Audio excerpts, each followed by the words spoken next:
Hello and welcome to Without Clue Wargaming. James here today, just on my own.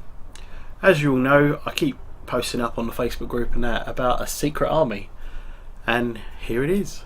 Well, it's all in its boxes anyway. You'll have to excuse me in a minute, I've got a cold, so I'm a bit bunged up, but we'll crack on anyway. But yeah, this is my Tau army so far of what I've been collecting this year. So yeah, this has been an army I've wanted to do for years. Since I first got into 40k, I've always wanted to do a Tau army. I did have one at one point, but I painted it horribly, so I just sold it on. But now I'm a better painter. I've decided to start it from scratch. So new Tau Codex is out. They've just had an update, I think it was this year. And yeah, they're fantastic. One of the top tier armies now, which is pretty good. Excuse me. But yeah, this is just a quick overview of what I've bought so far. Later on in the video I will go through quickly on what I'm going to do with this army. But yeah, so far, so I'll just go through what we've got. We've got a Tau Start Collecting box. I've got another one of these, but I'll only put one box up because you don't want to see two of them. So I've got two of those. I've got the Tidal Wall Rampart, which will be quite good when for a bit of scenery for the channel as well. I've got I managed to get a Retaliation Cadre,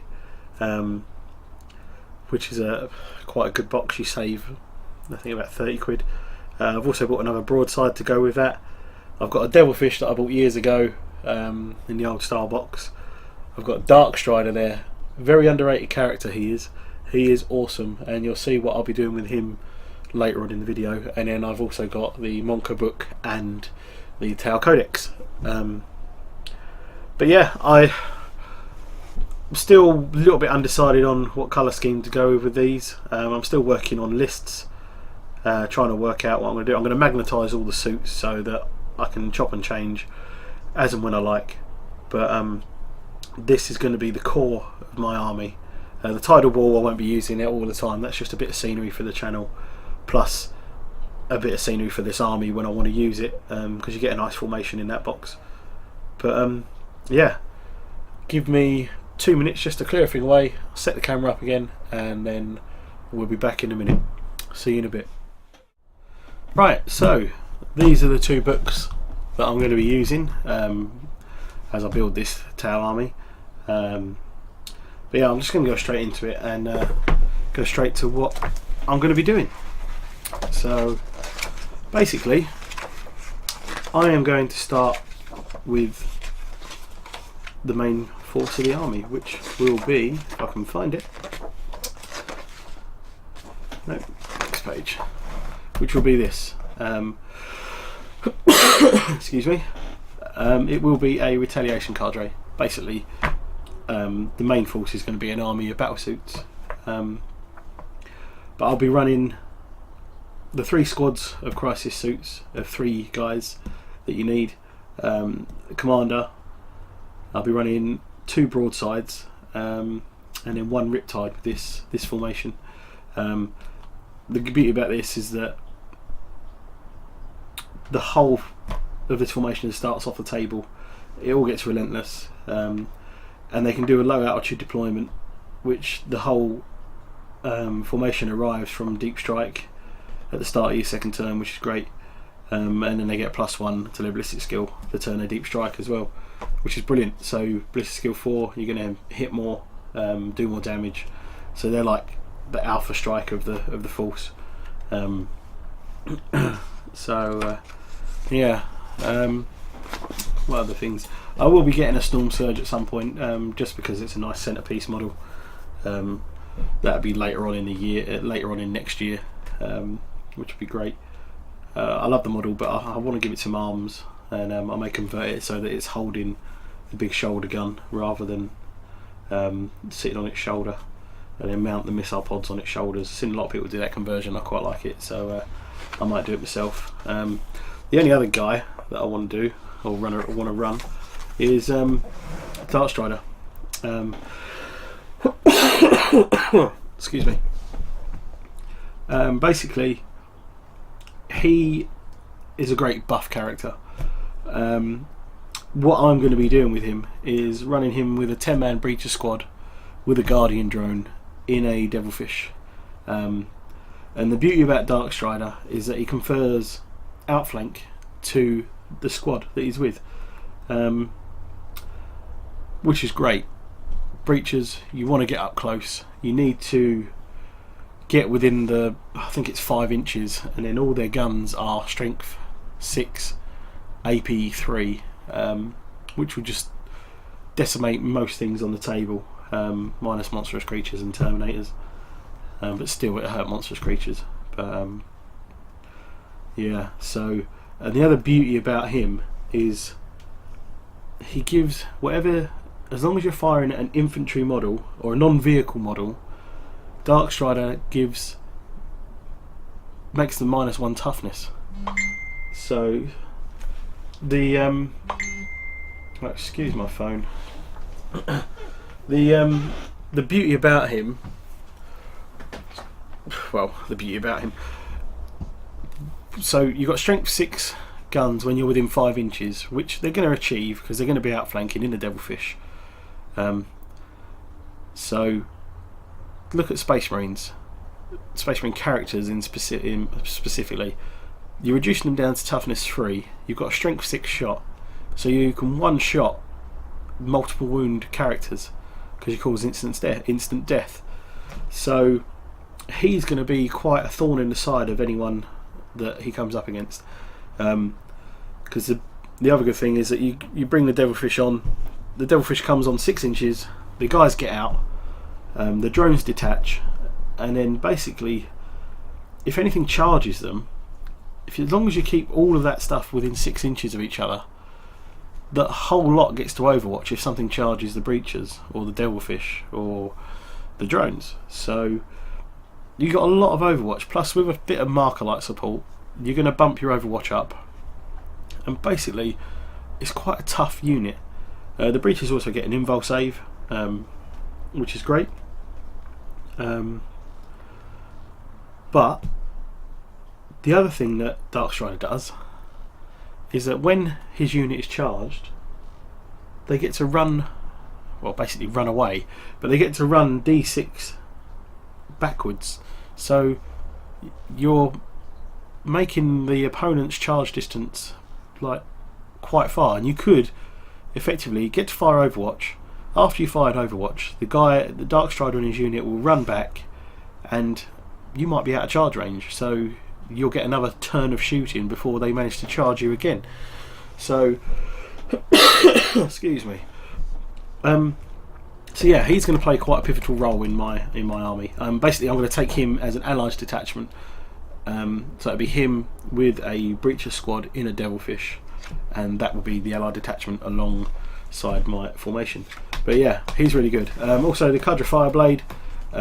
I will be getting a couple of those. They're going to be riding on the tidal wall when I've built all my strike squads and stuff, so they'll be sitting behind there getting an extra shot from the Fireblade, which will be great.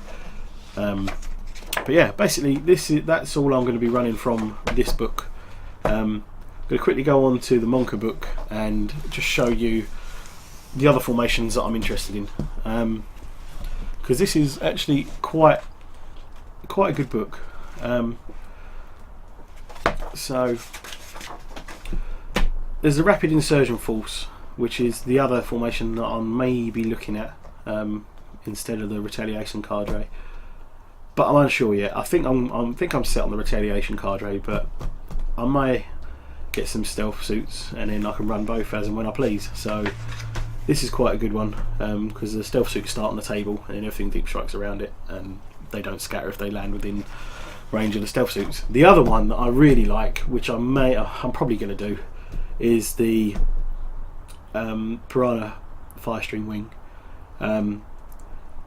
just for an endless drone factory basically.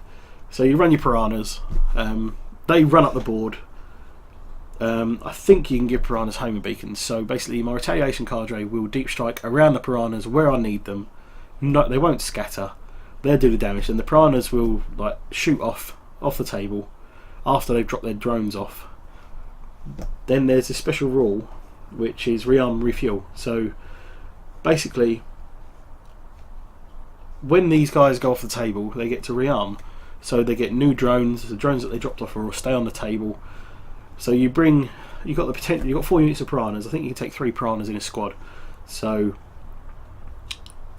3 units of 3. So it gives you 9 piranhas, 10 because you have to take a single piranha on its own, which is the target acquisition team, which is quite cool. So, but these guys go off the table. They get new drones. They come on. You detach the drones straight away.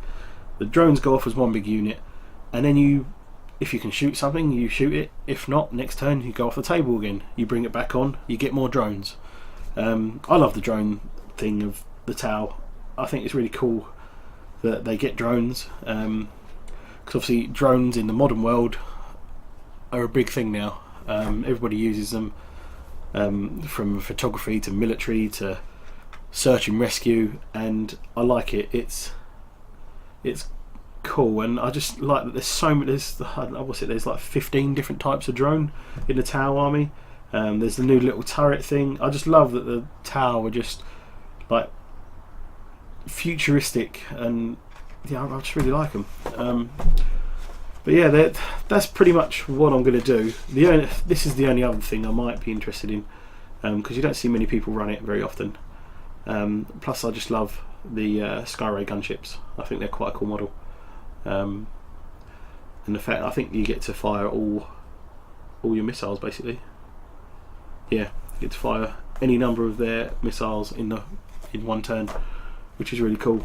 So that might be something else I might work on. And then the drone net, which everybody runs with their commanders. I'm not going to go this route. Basically, people just bring their commander with a drone controller, run this with marker drones, and then they just light everything up and decimate whatever they shoot at. But yeah, so this is my army. There are many like it, but this one is mine. Thank you for watching. Don't forget to like and subscribe. Hopefully next week we'll have some more videos up when we're all feeling a bit better. I'm going to start working on these probably tonight. No, not tonight, it'll be tomorrow. Going out with the missus tonight. I won't be building anything tonight. But yeah, it's an army I've wanted to do for years, and I look forward to playing it on the channel. It's the first 40k army that I've had in a long time. I mean, I've got rid of all my 40k because we all play Horus Heresy now. But with the event of maybe End of Times 40k, with the new 1000 Suns book, got a quick glance of it at Games Workshop earlier. Looks really interesting. I really like the 1000 Sun models. They may be an army in a few years' time that I might collect. But yeah, don't forget about our 1000 subscriber competition. Once we get to 1000 subscribers, we're going to pick a subscriber at random, and they will win. We'll get a choice between a drop pod or a Demas Pattern Rhino. Basically, we're making it transport themed. The last 200 subscriber competition, the guy got a recon, a legionary recon squad, which is on his way to him. He hasn't got back to me yet to see if it's arrived or not, but it's anywhere in the world, so it doesn't matter where you are, we'll post it out to you. But yeah, don't forget to like and subscribe, and keep on wargaming, and we'll see you soon. See you later.